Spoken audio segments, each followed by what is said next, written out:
नमस्कार और स्वागत है इस विशेष चर्चा में। आज हम AWS क्लाउड नेटवर्किंग के दो अहम कह सकते हैं कॉन्सेप्ट्स पर बात करने वाले हैं। इनमें अक्सर लोगों को थोड़ी उलझन रहती है। सिक्योरिटी ग्रुप्स और नेटवर्क एक्सेस कंट्रोल लिस्ट, जिन्हें हम NACLs भी कहते हैं। नमस्कार। हाँ, ये टॉपिक बहुत ज़रूरी है। हमारे पास कुछ नोट्स और टेक डॉक्यूमेंट्स हैं जो इनके फर्क और इस्तेमाल पर काफ़ी रोशनी डालते हैं। तो आज का मकसद यही है कि इन स्रोतों के आधार पर एकदम साफ समझ बनाएं कि ये दोनों आखिर हैं क्या, कैसे काम करते हैं, कहाँ फिट होते हैं। एक तरह से इनका पूरा विश्लेषण करेंगे। बिल्कुल, और ये समझना इसलिए भी ज़रूरी है क्योंकि क्लाउड पर एक सिक्योर और अच्छा नेटवर्क डिज़ाइन करने के लिए इन दोनों फायरवॉल को समझना बहुत अहम है। और जैसा आपने कहा, स्रोत भी यही बताते हैं कि लोग अक्सर कंफ्यूज हो जाते हैं इनमें। अच्छा, तो चलिए शुरू करते हैं। सिक्योरिटी ग्रुप से शुरुआत करें। हमारे स्रोत इन्हें कैसे डिफाइन करते हैं? ये कुछ जैसे EC2 इंस्टेंस के पर्सनल गार्ड की तरह है? हाँ, ये सोचने का एक अच्छा तरीका है। बिल्कुल, स्रोतों से जो खाल बातें निकलती हैं उनमें सबसे पहली और शायद सबसे ज़रूरी है इनका स्टेटफुल होना। स्टेटफुल? इसका क्या मतलब है? स्टेटफुल, हाँ। देखिए, इसका मतलब है कि अगर आपने मान लीजिए कहीं से आने वाले ट्रैफिक को, इनबाउंड ट्रैफिक को अलाउ कर दिया, तो उस कनेक्शन के जवाब में जो ट्रैफिक बाहर जाएगा, यानी आउटबाउंड ट्रैफिक, उसे सिस्टम अपने आप ही अलाउ कर देगा। आपको उस वापसी वाले ट्रैफिक के लिए अलग से कोई रूल बनाने की जरूरत नहीं पड़ती। सिस्टम कनेक्शन की स्टेट याद रखता है। अच्छा, यानी एक बार आने का रूल बना दिया तो उस कनेक्शन के लिए जाने का रूल अपने आप लागू हो गया? बिल्कुल सही, ठीक यही। दूसरी बात, ये इंस्टेंस लेवल पर काम करते हैं। इंस्टेंस लेवल पर मतलब सीधे वर्चुअल मशीन से जुड़े हुए? हाँ, सीधे आपके EC2 इंस्टेंस से। ये पूरे सबनेट के लिए नहीं होते। हर इंस्टेंस का अपना सिक्योरिटी ग्रुप हो सकता है, या कई इंस्टेंस एक ही ग्रुप शेयर भी कर सकते हैं अगर उनका काम एक जैसा है, जैसे वेब सर्वर्स का एक ग्रुप। ओके। और एक और जरूरी चीज, डिफॉल्ट रूल्स। जब आप कोई नया सिक्योरिटी ग्रुप बनाते हैं ना, तो डिफॉल्ट में वो बाहर से आने वाले सारे ट्रैफिक को ब्लॉक करता है। Deny all inbound. सब कुछ ब्लॉक? हाँ, शुरू में आपको एक्सप्लिसिट नियम बनाने पड़ते हैं ट्रैफिक अलाउ करने के लिए, लेकिन इंस्टेंस से बाहर जाने वाले सारे ट्रैफिक को डिफॉल्ट में अलाउ किया जाता है। Allow all outbound. ये इंटरेस्टिंग है। मतलब डिफॉल्ट काफी सिक्योर है इनकमिंग के लिए। दरवाजे बंद हैं जब तक आप खोले नहीं। हाँ, बिल्कुल। और आखिरी खास बात ये कि सिक्योरिटी ग्रुप्स में आप सिर्फ अलाउ रूल्स ही बना सकते हैं। सिर्फ अलाउ मतलब डिनाई रूल्स नहीं होते? नहीं, आप ये नहीं कह सकते कि इस IP को ब्लॉक करो। आप बस ये बता सकते हैं कि इस IP रेंज से आने वाले ट्रैफिक को इस पोर्ट पर अलाउ करो, या फिर जो काफी पावरफुल है, आप एक सिक्योरिटी ग्रुप से दूसरे सिक्योरिटी ग्रुप के ट्रैफिक को अलाउ कर सकते हैं। जैसे सिर्फ ऐप सर्वर SG वाले इंस्टेंस ही डेटाबेस SG वाले इंस्टेंस से पोर्ट 3306 पर कनेक्ट कर पाएं। 0.0 से पोर्ट 80 पर। लेकिन आउटबाउंड रूल्स देखे ही नहीं या वो बहुत रिस्ट्रिक्टेड लग रहे हैं, तो क्या वो कनेक्शन चलेगा? सर्वर रिस्पॉन्स भेज पाएगा? हाँ, यहीं पर वो स्टेटफुल वाली बात काम आती है। क्योंकि इनकमिंग कनेक्शन अलाउ हुआ था, सिस्टम को पता है कि ये आउटगोइंग ट्रैफिक उसी कनेक्शन का जवाब है।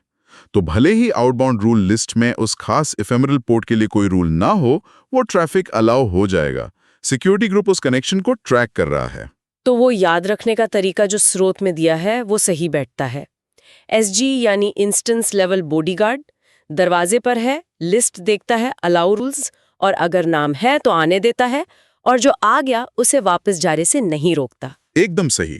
चलिए अब कहानी के दूसरे किरदार पर आते हैं, नेटवर्क ACLs यानी NACLs। ये इन बॉडीगार्ड से कैसे अलग हैं? नैकल्स भी फायरवॉल ही हैं, एक और सिक्योरिटी लेयर। लेकिन इनका काम करने का तरीका, इनका स्कोप सिक्योरिटी ग्रुप से काफी अलग है। सबसे बड़ा फर्क, ये स्टेटलेस होते हैं। और दूसरी बात, ये इंस्टेंस लेवल पर नहीं बल्कि पूरे सबनेट लेवल पर काम करते हैं। सबनेट लेवल पर और स्टेटलेस, इसका क्या मतलब हुआ?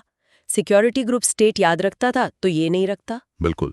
स्टेटलेस का मतलब है नैकल हर ट्रैफिक पैकेट को एकदम अलग नया समझता है, इनकमिंग हो या आउटगोइंग। वो ये नहीं देखता कि ये किसी पिछले कनेक्शन का हिस्सा है या नहीं। हर पैकेट को नियमों की लिस्ट से जांचा जाता है शुरू से। इसका सीधा असर यह है कि अगर आपने इनकमिंग ट्रैफिक के लिए रूल बनाया, मान लीजिए पोर्ट 80 खोला, तो आपको सर्वर से वापस जाने वाले जवाब के लिए भी अलग से एक आउटबाउंड रूल बनाना पड़ेगा। ओह, हाँ, वो जो वापसी ट्रैफिक है, जो अक्सर हाई पोर्ट्स, एफेमरल पोर्ट्स 1024 से 65,535 पर जाता है, उसके लिए भी आपको आउटबाउंड ट्रैफिक अलाउ करना होगा, वरना कनेक्शन पूरा ही नहीं होगा। बाप रे, तो इसमें तो काफी ध्यान रखना पड़ता है, दोनों तरफ के नियम बनाने पड़ेंगे। हाँ, बिल्कुल। रूल मैनेजमेंट थोड़ा ज्यादा जटिल हो जाता है इसमें। दूसरी बात, जैसे मैंने कहा, ये सबनेट से जुड़े होते हैं। एक NACL एक या ज्यादा सबनेट पर लागू हो सकता है और एक सबनेट से एक ही NACL जुड़ा होता है, तो ये पूरे सबनेट के लिए बॉर्डर कंट्रोल जैसा है। बॉर्डर कंट्रोल, हाँ ये सही है। और नियमों के टाइप में भी बड़ा फर्क है। सिक्योरिटी ग्रुप में सिर्फ अलाउ थे, NACLs में आप अलाउ और डिनाई दोनों तरह के रूल बना सकते हैं। अच्छा, इसमें डिनाई भी है, ये तो बड़ा अंतर है। हाँ, ये बहुत महत्वपूर्ण है। मान लीजिए आपको कोई खास IP एड्रेस या पूरी रेंज ब्लॉक करनी है अपने सबनेट से, तो आप NACL में सीधा एक डिनाई रूल बना सकते हैं। सिक्योरिटी ग्रुप से ये मुमकिन ही नहीं था। और इनके डिफॉल्ट रूल्स कैसे होते हैं? स्रोत बताते हैं कि जो डिफॉल्ट NACL AWS बनाता है आपके VPC के साथ, वो शुरू में सब कुछ अलाउ करता है। All inbound, all outbound allowed. सब अलाउ, सिक्योरिटी ग्रुप के डिफॉल्ट से एकदम उल्टा। हाँ, लेकिन अगर आप अपना कस्टम NACL बनाते हैं, तो वो डिफॉल्ट में सब कुछ डिनाई करता है जब तक आप उसमें अलाउ रूल्स ना डालें। स्रोत के अनुसार डिफॉल्ट NACL सब अलाउ करता है, कस्टम NACL डिफॉल्ट डिनाई सामान्य प्रैक्टिस है। Okay.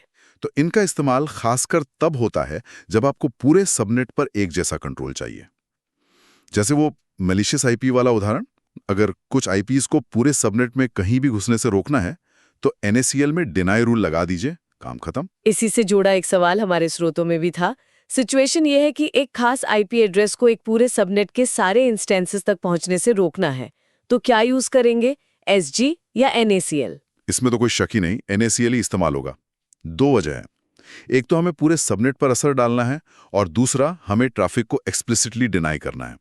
Security group instance level का है और उसमें डिनाई रूल है ही नहीं, तो सबनेट लेवल ब्लॉकिंग के लिए NACL ही सही जवाब है। तो इसके लिए भी वो याद रखने वाला तरीका काम आएगा, NACL यानी सबनेट लेवल की बाड़, फेंस, पूरे इलाके के चारों तरफ है और ये तय करती है कौन अंदर बाहर जाएगा, और ये कुछ गेट्स को पूरी तरह बंद भी कर सकती है, डिनाई। बिल्कुल सही। यहाँ मामला वाकई पेचीदा हो रहा है। ये जो स्टेटफुल और स्टेटलेस का फर्क है, इसका रोज के काम में, मतलब रूल मैनेजमेंट में प्रैक्टिकल असर क्या पड़ता है? ऐसा लग रहा है NACL में ज्यादा दिमाग लगाना पड़ेगा। हाँ, प्रैक्टिकली रूल मैनेजमेंट की कॉम्प्लेक्सिटी पर इसका सीधा असर है। सिक्योरिटी ग्रुप में क्योंकि वो स्टेटफुल है, सिस्टम वापसी ट्रैफिक का ख्याल खुद रखता है, तो आपको ज्यादातर सिर्फ इनकमिंग रूल्स पर फोकस करना होता है। इससे रूल्स का सेट सिंपल रहता है, मैनेज करना आसान होता है। आपको ये नहीं सोचना पड़ता कि सर्वर किस एफेमरल पोर्ट से जवाब भेजेगा और उसे खोलना है या नहीं। हाँ, ये तो काफी आसान लगता है। दूसरी तरफ NAC जो स्टेटलेस है, यहाँ आपको इनकमिंग और आउटगोइंग दोनों दिशाओं के लिए सोचना पड़ता है और नियम बनाने पड़ते हैं। जैसे वो वेब सर्वर वाला उदाहरण था, पोर्ट 80 इनकमिंग अलाउ किया, तो आउटगोइंग के लिए 1024655535 पोर्ट रेंज भी अलाउ करनी पड़ेगी। अगर ये भूल गए तो कनेक्शन बनेगा ही नहीं। इससे ना सिर्फ रूल ज्यादा बनते हैं, बल्कि उनमें गलती होने का चांस भी बढ़ जाता है। वो एफेमरल पोर्ट्स की रेंज ठीक से संभालना कई बार मुश्किल हो सकता है। तो हमारे स्रोतों की वो जो टेबल थी, उसका निचोड़ देखें तो बात साफ है। स्टेटफुल कौन है? SG हाँ, NAC नहीं। निकिस पे लगता है, SG इंस्टेंस पर, NAC सबनेट पर। रूल कौन से चाहिए? SG में मेनली इनबाउंड, वापसी ऑटो, NAC में इनबाउंड प्लस आउटबाउंड दोनों। डिफॉल्ट AWS वाला। SG inbound block, outbound allow. NAC सब अलाउ स्रोत के अनुसार। रूल टाइप, SG सिर्फ अलाउ, NAC में अलाउ और डिनाई दोनों। एकदम सही समरी है ये। थ्योरी तो अब काफी हद तक साफ लग रही है, लेकिन असल दुनिया में प्रैक्टिकली इन्हें कैसे इस्तेमाल करते हैं? क्या लोग सिर्फ एक यूज करते हैं या दोनों साथ में? स्रोत कुछ सिनेरियोस बताते हैं शायद। बिल्कुल, और असल में बेस्ट प्रैक्टिस यही है कि अक्सर दोनों को साथ में इस्तेमाल किया जाए। ये डिफेंस इन डेप्थ वाली बात है, सुरक्षा की कई परतें बनाना। NACL आपकी पहली लाइन ऑफ डिफेंस है सबनेट के बॉर्डर पर। अगर ट्रैफिक वहां से निकल गया, तब वो इंस्टेंस के सिक्योरिटी ग्रुप का सामना करता है, जो दूसरी लाइन ऑफ डिफेंस है। अच्छा, लेयर्स में सिक्योरिटी। हाँ, चलिए कुछ कॉमन परिदृश्य देखते हैं जो स्रोतों में दिए हैं। पहला, पब्लिक सबनेट में वेब सर्वर। NACL सबनेट पर यहाँ आप थोड़े खुले नियम रखेंगे। पोर्ट 80 और 443 पर इनबाउंड ट्रैफिक अलाउ करेंगे कहीं से भी 0000 0000। और क्योंकि ये स्टेटलेस है तो वापसी के लिए आउटबाउंड एफईमेलेड पोर्ट्स 1024 से 65535 भी अलाउ करेंगे। हाँ, चाहें तो कुछ बिकानेर मलिशियस आईपीस को यहीं डिनाई कर सकते हैं। एसजी इंस्टेंस पर यहां आप ज्यादा स्पेसिफिक होंगे।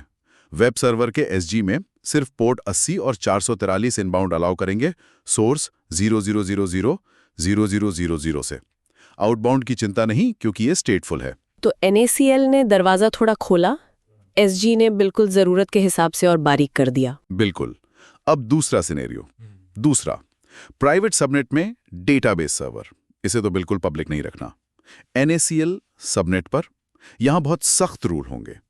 मान लीजिए एप्लीकेशन सर्वर अलग सबनेट में है, जैसे 10.0.10/24, तो आप सिर्फ उस सबनेट की आईपी रेंज से डेटाबेस पोर्ट जैसे 3306 पर इनबाउंड अलाउ करेंगे, और उसके लिए जरूरी आउटबाउंड इफेमरल पोर्ट्स भी।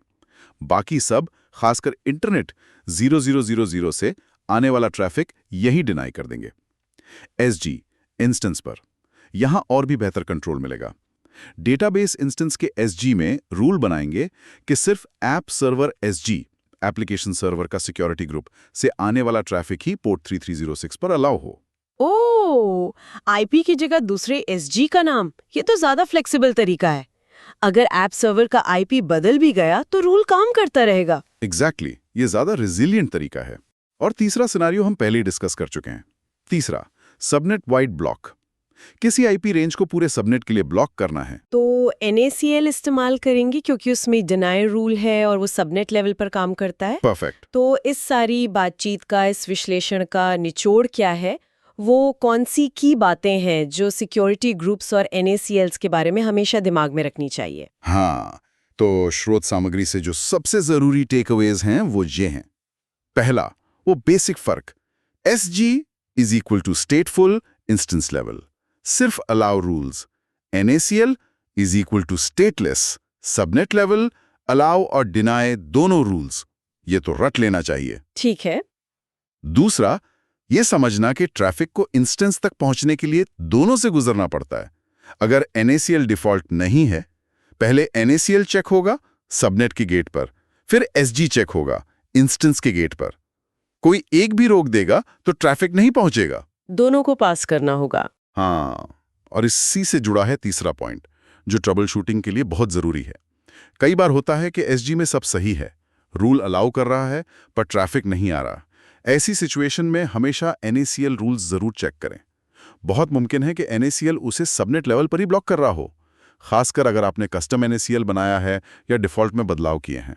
ये बहुत काम की टिप है, फंसने से बचा सकती है। बिल्कुल। और इससे ये सवाल भी उठता है कि इन दोनों के रूल्स को सिंक में कैसे रखें ताकि वो एक दूसरे की मदद करें, ना कि आपस में लड़ें। और वो याद रखने वाले तरीके भी अच्छे हैं। SG इंस्टेंस का पर्सनल बॉडीगार्ड और NACL पूरे सबनेट की सिक्योरिटी फेंस। हाँ, वो एनालॉजी समझने में मदद करती हैं। तो ये थी AWS सिक्योरिटी ग्रुप्स और नेटवर्क ACLs के कभी कभी पेचीदा लगने वाले टॉपिक पर हमारी आज की बातचीत। ये पूरी चर्चा हमारे पास मौजूद स्रोतों पर आधारित थी। उम्मीद है इस विश्लेषण से काफी कुछ साफ हुआ होगा। हाँ, मुझे भी ऐसा लगता है। वो जो बुनियादी अंतर हैं, स्टेटफुल बनाम स्टेटलेस, इंस्टांस बनाम सबनेट, रूल टाइप्स, इन्हें समझना बहुत जरूरी है। और ये याद रखना कि ये दोनों मिलकर AWS में एक मल्टी लेयर्ड मजबूत सिक्योरिटी बनाने में मदद करते हैं। ये कॉम्पिटिटर नहीं, कॉम्प्लीमेंट्री हैं, एक दूसरे के पूरक। स्रोत भी यही साफ करते हैं कि ये प्रतिस्पर्धी नहीं बल्कि पूरक टेक्नोलॉजी हैं। अक्सर साथ में ही इस्तेमाल करने से बेस्ट रिजल्ट्स मिलते हैं। बिल्कुल। अब इस सारी जानकारी के बाद एक विचार करने लायक सवाल मन में आता है। हाँ, जरूर। जब हम सिक्योरिटी की इतनी परतें बना रहे हैं, NACL है, फिर SG है, खासकर जब सिस्टम बड़ा और जटिल हो जाता है, तो क्या हम सादगी, सिंप्लिसिटी और सुरक्षा की गहराई, इफेक्टिवनेस के बीच सही बैलेंस बना पा रहे हैं? कहीं ऐसा तो नहीं कि बहुत ज्यादा जटिल नियम बनाने के चक्कर में हम ट्रबल शूटिंग को बहुत मुश्किल बना देते हैं या अनजाने में कोई नया लूप होल छोड़ देते हैं? ये वाकई सोचने वाली बात है। क्या ज्यादा लेयर्स हमेशा बेहतर होती हैं या कभी-कभी वो कंफ्यूजन और गलतियों की वजह भी बन सकती हैं? इस पर जरूर सोचिएगा। अगली बार फिर मिलेंगे एक नए विषय और उसके स्रोतों के साथ, इसी तरह की गहरी बातचीत के लिए। तब तक सीखते रहिए।